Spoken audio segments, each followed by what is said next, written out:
of Guwahati High Court directs Nagaland Chief Secretary to reconstitute a committee to examine enhancement of monthly honorarium to village guards of Nagaland. Court gives 1 month to time frame to reconstitute the committee, while 4 months to determine the benefits.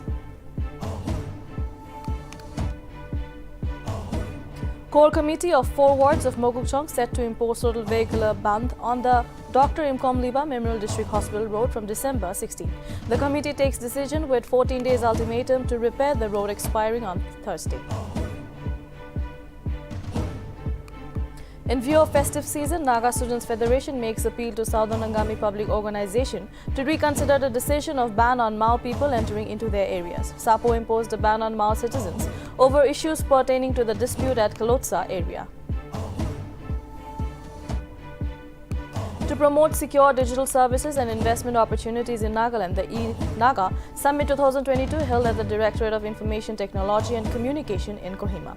Advisor to Information Technology and Communication, Monlumo Kikon, says government has a vision of making Nagaland the next IT hub of Southeast Asia. Parliament winter session again witnesses opposition members walking out of Lok Sabha and proceedings of Rajya Sabha being disrupted a number of times on Thursday. Opposition walks out of lower house on petrol price issue, while Rajya Sabha adjourned twice after a ruckus over Tawang clash incident.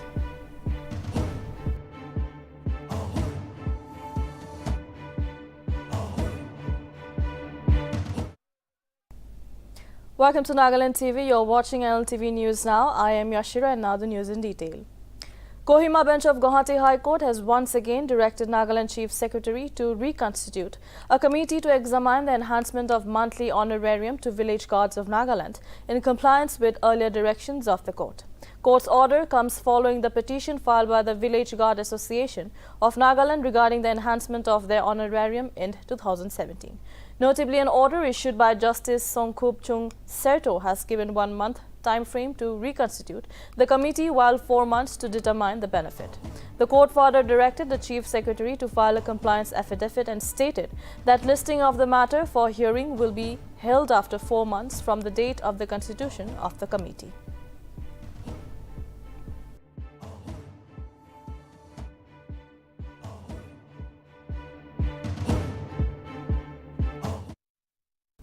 As the 14 days ultimatum to repair Dr. Nltv Memorial District Hospital Road is expiring on Thursday, the core committee of 4 wards, that is Penli, Majakong, Lijaba, Lijan and Atang ward, is set to impose total vehicular ban on the road from December 16.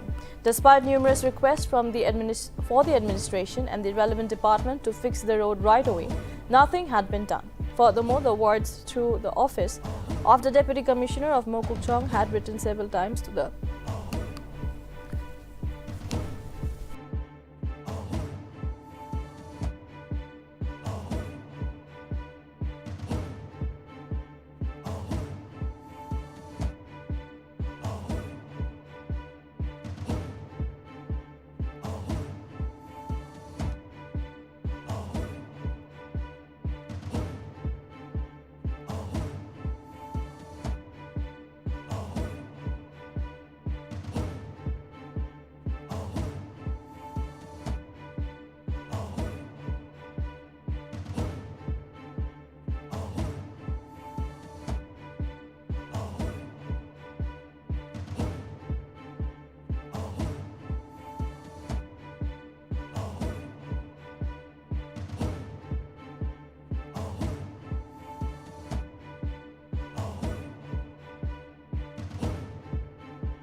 The National Highway 29 Landowners Union decided that all claims for compensation for NH29, including those for property damage and four-line widening along the Purana Bazar Chumukadima section, will be claimed jointly only through the union. During its general body meeting, which took place on December 13, the union also decided to send two of its members to work with the government, instituted verification committee. More than 200 members who attended the meeting also expressed their gratitude for the executive's effort regarding the favourable judgment of the Guwahati High Court in the subject relating to land compensation for four-lane enlargement.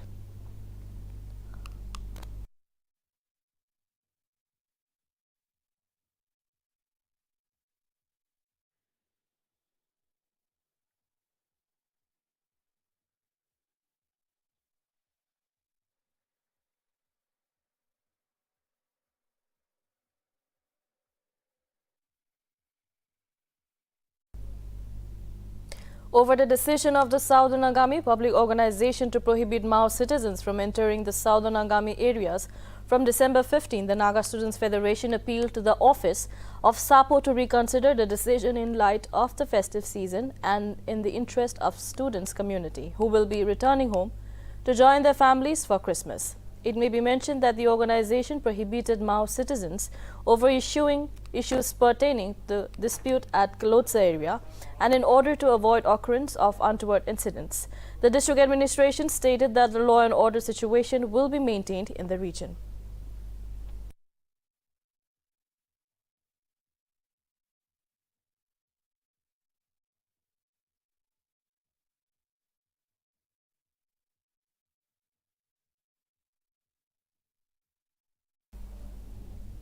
The E-Naga Summit 2022 to promote secure digital services and investment opportunities in Nagaland was held at the Directorate of Information Technology and Communication in Kohima on Wednesday. Notably, the summit was held under the theme towards promotion of secure digital services and investment opportunities in the state of Nagaland. Addressing the gathering, Advisor to Information Technology and Communication Monlumo Kikon said that in line with the Chief Minister's vision to attract investment to the state, the E-Naga Summit 2022 is envisioned to build a foundation required to identify the existing gaps, incubate ideas and devise solutions significantly in digital services and opening up of investment opportunities in the state of Nagaland, and aims to explore, promote and felicitate the all possible investment opportunities for development in the state. Kikon also opined that the state of Nagaland has a vision of making Nagaland the next IT hub of Southeast Asia. Objectives in the state for creating not just e-governance or IT culture, but enabling us to take advantage of the huge opportunities that IT sector brings in. Today, as our Principal Secretary has already mentioned, the team has been designed to address the specific needs of the state in this time. To attract investment in the state has ensured that a lot of events like this are happening, and where we engage not only with our citizens but with also experts and companies from other parts of the country who come and also collaborate with the state government to identify our gaps, to incubate ideas and then to devise solutions to the challenges that we face. Some of the example, for instance, in August of this year, we've had the Nagaland CSR and investment conclave. No less than Srimati Nirmala Sitharamanji came to grace the event, and in the process, she made very important points. One, of course, to the credit of our state, she acknowledged the depth of talent that is there in Nagaland in the IT sector, and she said she will marry that with the investment opportunities, and she will personally ensure that companies come and engage with the people here, especially in digital marketing, IT and ITES sector, by also identifying that this is the future of our economy. Government and Indian government, they are signing one free trade agreement which is worth 52 billion pounds. First time UK fruits will enter India without any duty. So vice versa.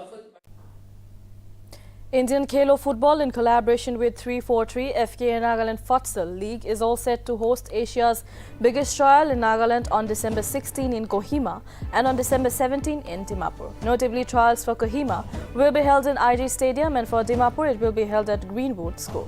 It is to be mentioned that the selection process consists of physical trials, and everything will be conducted by the scout, while the players will be selected based on their positions. Meanwhile, age limit is under 15 and under 17. It may also be noted that the authorities will select the talented players, and selected players will be taken to the national capital.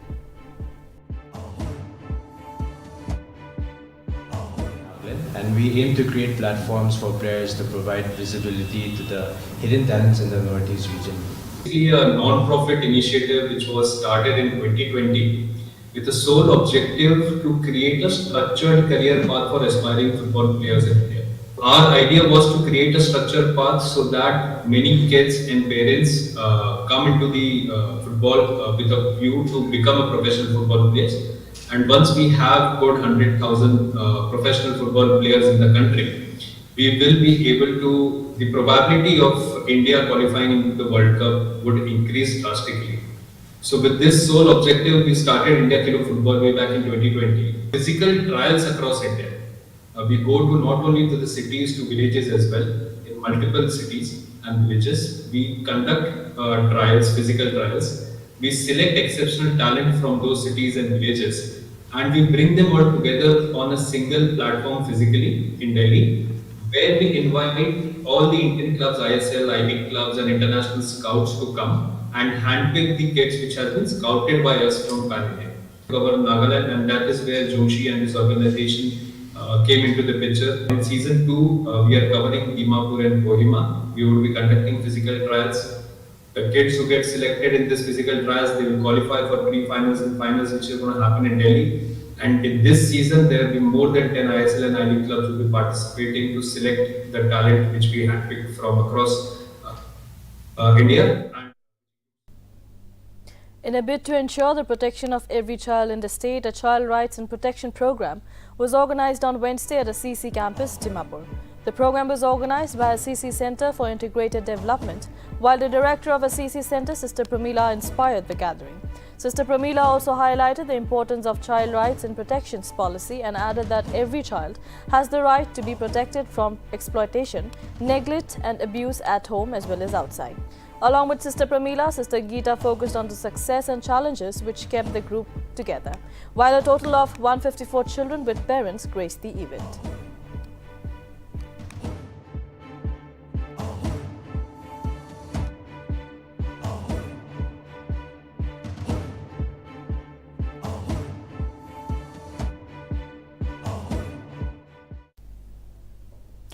Cleanliness is next to godliness. We have heard it many times. Well, Dimapur railway station, the major entry and exit point of Nagaland, is not only an important transit point for the people, but it is the second busiest railway station of Northeast, after Guwahati. In recent times, the Union Railway Ministry has given major facelift to the station, considering its importance and significance. But even after taking lots of initiative by the central government, the railway station, which is situated in the commercial hub of Nagaland, has been in an unhygienic and unclean situation for a long period. While interacting with Nltv, several auto drivers who are stationed near the station complex regularly pointed out that etiquette measures are not taken to keep the station yard and adjacent areas clean and hygienic. Sharing their grievances, drivers further said that there is no proper toilets as well as dustbins to throw plastic or papers. The drivers also slammed the public for not using the area in proper manner and also blamed the concerned authorities for not taking responsibility to keep the railway station clean.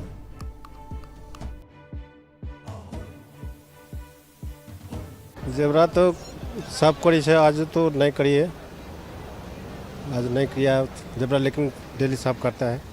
आज कुरान नहीं सिंजर लगा फेंका, जमीन तो खाए नहीं, मैं तो खाए नहीं, मत दो पिंता से तो 10 पिना से চাফা কৰিবও মন যাইছে ৰাস্তাতে কাপোৰটো আমি খান নাফালা কাপোৰটো আমি খান নাফালা আমি খান কি কব ভালে আছে সব তো আমি খান বি সব মানুষ সাফ করলে আমি খান বি সাফা করব তো ক্লিন আমি খান সাফা করব সাফা করলে একদম ভাল থাকব তো মানুষ খান বেমার না পারিব एकदम सफा करले ভাল লাগবে तो सिटी আছে तो एकदम सफा रखले ভাল আছে तो डस्टबिन चाहिए है हम लोग को ये जगह रखने के लिए पब्लिक खान भी दोषी ऐसे फिर भी हुईले भी सेवा चाहिए तो डिब्बा जबरा के लिए डस्टबिन रखो लगे हाँ कपड़ा फैलाया से तो जबरा तो बेसी बिया लगे कोथा तो फिर भी पब्लिक लगा भी गलती से और वो सब पूरा मनो तो करे सब करता ही है ना लेकिन वो तो ना हमकुर मार्केट लगा रास्ता थे ना बीसी बिया है सर इधर बने वाला लगा वो तो साइड है ना फैलाना ना पर मतलब ना फैलाना नहीं चाहिए ना इतना लेतरा ना फैलाना नहीं चाहिए ना डस्टबिन तो The third state-level Barak Festival 2022, which was held at Sani Darhi Sports Complex in Manipur's Senapati district, was concluded on Wednesday. Manipur Chief Minister N. Biren Singh, while attending the closing ceremony, stated that determination, sincerity and commitment are important, along with support and cooperation of the public. Manipur CM also appreciated the organizers of the festival and stressed on the need of promoting the Barak festival as well as other festivals. The two-day festival is very crucial for the state as it promotes ecotourism while highlighting the significance and the need to restore as well as conserve the Barak River for sustaining humanity and future generations.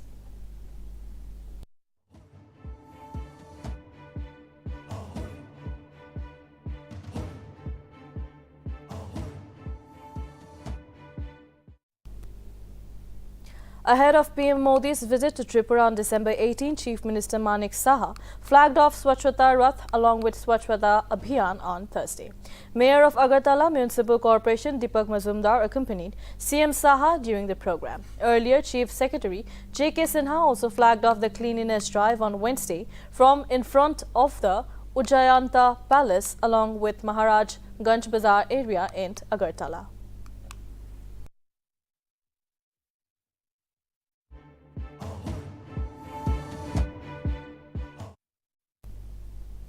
Day 7 of the ongoing Parliament winter session once again witnessed opposition members walking out of Lok Sabha and proceedings of Rajya Sabha being disrupted a number of times. Congress-led opposition parties in Lok Sabha walked out of the House as they were not satisfied with the reply of Petroleum and Natural Gas Minister Hardeep Singh Puri on the petrol price hike. Puri said to House that 6 non-BJP ruled states, West Bengal, Tamil Nadu, Andhra Pradesh, Telangana, Kerala and Jharkhand have not reduced the VAT on petroleum products, leading to higher prices of petrol and diesel there.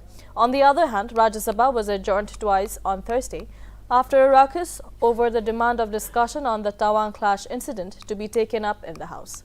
Meanwhile, the lower house is scheduled to consider and pass 3 bills in today's session that include Anti-Maritime Piracy Bill 2019, the Constitution Scheduled Tribes Order 2nd Amendment Bill 2022 and the Constitution Scheduled Tribes Order 3rd Amendment Bill 2022.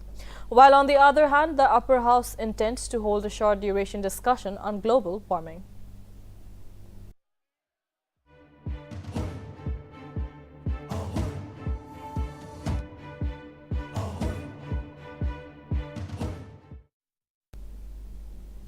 The ongoing Congress's Bharat Jodo Yatra resumed on Thursday from Golia village in Rajasthan, Dausa district so far. The Yatra has covered Jalawar, Kota and Sawai Madhopur districts and it will cover around 500 kilometers over 17 days in Rajasthan, the only Congress-ruled state before entering Haryana on December 21.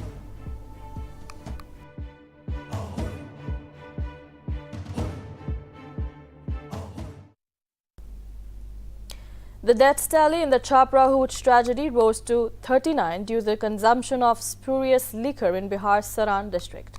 Over the incident, the station house officer Ritesh Mishra and Constable Vikesh Tiwari were suspended with immediate effect on the recommendation of Marhaura Subdivisional Police Officer Yogendra Kumar. Union Minister Giruraj Singh along with former Rajya Sabha MP RCP Singh lashed out at the Chief Minister for sacrificing the state at the altar of his personal ambition to rule the country. Meanwhile, over the tragic incident, Bihar's Chief Minister Nitish Kumar rejected the possibility of giving compensation to the families of those killed by spurious liquor and further mentioned that people should be more vigilant when the state anyway has prohibition since 2016.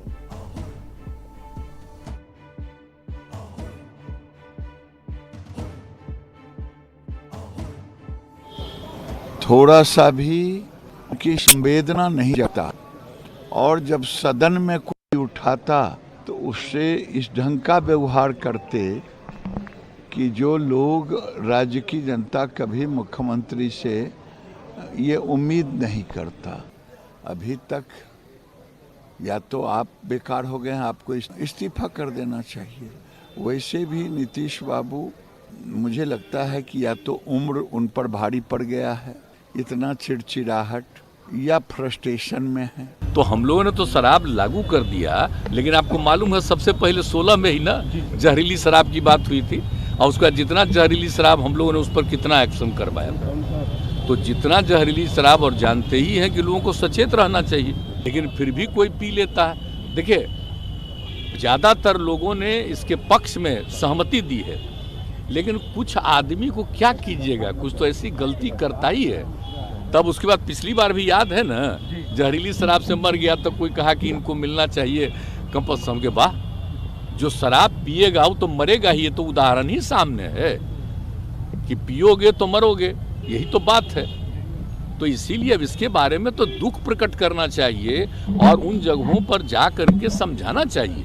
आप देख रहे हैं ना, हम कितना बड़ा अभियान चलाए, समाज सुधार अभियान, और उसको निरंतर जारी कर। The Indian Air Force on Thursday shared an update on Twitter on receiving the last of the 36 Rafale jets. Notably, Indian Air Force taking down to Twitter stated, "Feed dry, the pack is complete," while asserting that the last of the 36 IAF Rafales landed in India after a quick en route sip from a UAE Air Force tanker.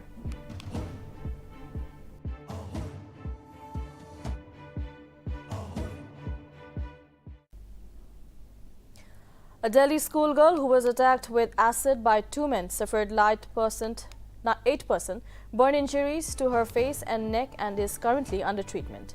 At present, her condition remains stable. However, the doctors have informed that it will take around 48 to 72 hours to completely ascertain the extent of the injury and how much damage has been caused in the acid attack.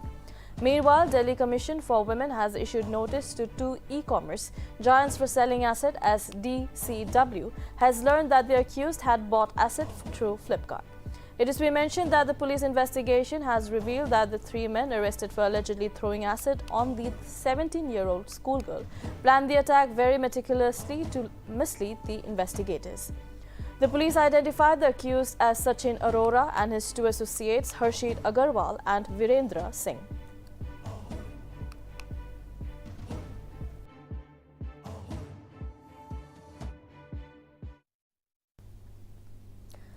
A fire broke out on the 14th floor of a residential building in Avigna Park in Mumbai's Lower Parel on Thursday morning.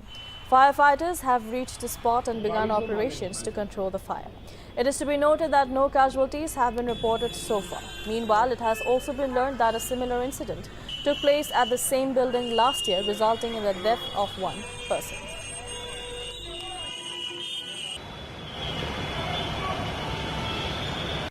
The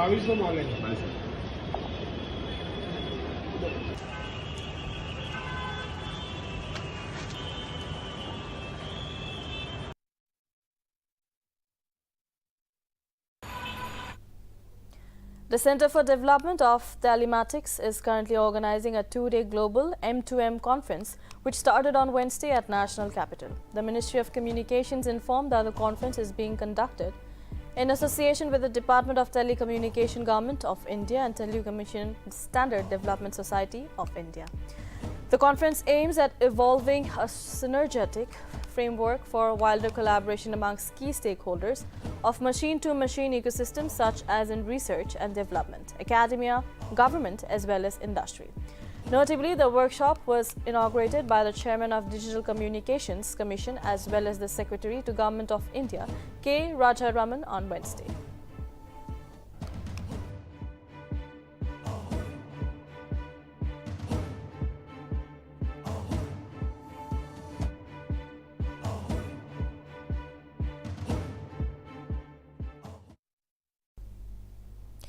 Just days after the conclusion of the MCD polls in the national capital, Lieutenant Governor Vinay Kumar Saxena on Thursday has given his approval to convene the first meeting of the newly elected corporation on January 6, 2023.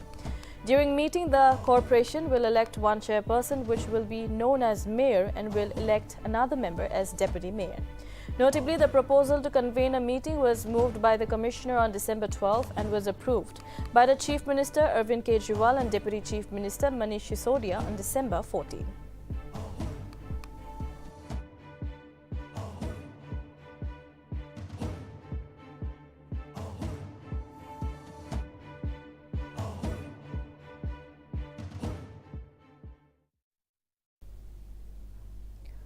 A Cold War was erupted between two filmmakers, Vivek Agnihotri and Anurag Kashyap, on Twitter on Wednesday after the Kashmir Files director shared his disagreement over Kashyap's statement on recent movies. In an interview, Kashyap remarked that films like Kantara and Pushpa are destroying the film industry and added that filmmakers should have some research while making film.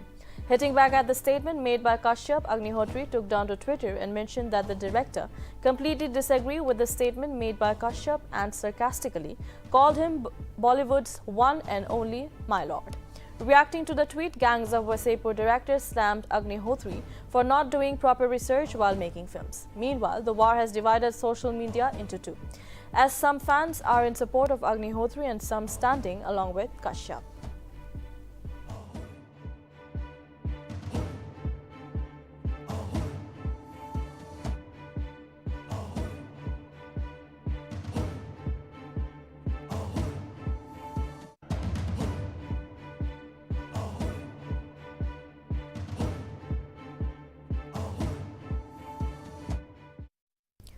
External Affairs Minister S. Jaishankar, who is on a two-day visit to the United States, met UN Secretary General Antonio Guterres on Wednesday and exchanged views on working together during India's G20 presidency. Jaishankar on Wednesday chaired the high-level ministerial open debate on the theme New Orientation for Reformed Multilateralism, where he hit back at Pakistan after the nation's foreign minister Bilawal Bhutto Zardari raised the Kashmir issue in the UN Security Council. During his speech, Jaishankar stated that a country that hosted slain Al-Qaeda leader Osama bin Laden and attacked a neighboring parliament does not have the credentials to sermonize in the power United Nations organ. Meanwhile, on his visit, the External Affairs Minister also unveiled Mahatma Gandhi's bust at the premises of the UN headquarters as a gift from India to the United Nations.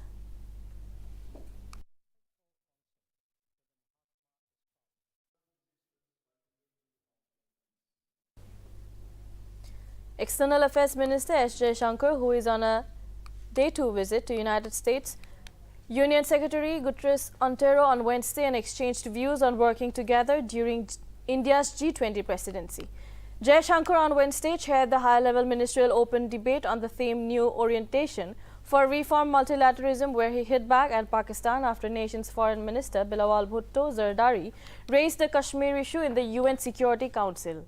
During his speech, Jaishankar stated that a country that hosted slain Al-Qaeda leader Osama bin Laden and attacked a neighboring parliament does not have the credentials to sermonize in the power United Nations organ. Meanwhile, on his visit, the External Affairs Minister also unveiled Mahatma Gandhi's bust at the premises of UN headquarters as a gift from India to the United Nations.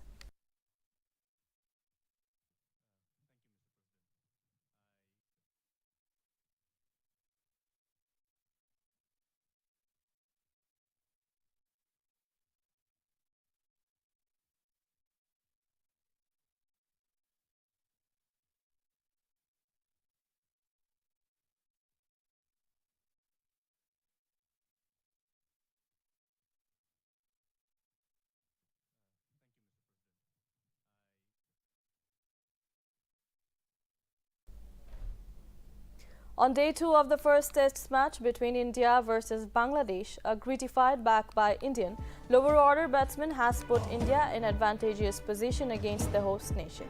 A gutsy half-century by Ravichandran Ashwin and Kuldeep Yadav on Thursday morning led into India to a respectable total of 404 being bundled out. While Ashwin got out on 58, Kuldeep played a defiant knockout of 40 runs to keep Bangla bowlers toil hard for the wickets. Earlier overnight batsman Shreyas Iyer missed out his century after being bowled on 86 by Ebadot Hossain. In the third session of day's play at Chattogram, the hosts are reeling at 96 for 5. For India, Mohammad Siraj bagged 3 and Umesh and Kuldeep Yadav scalped a wicket each to put Shakib Al Hussein's men in trouble.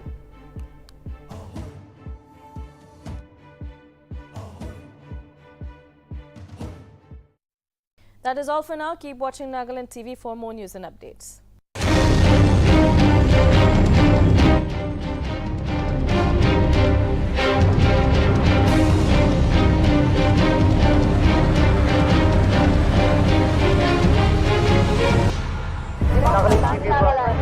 Nagaland TV, Sop Manulaga Award.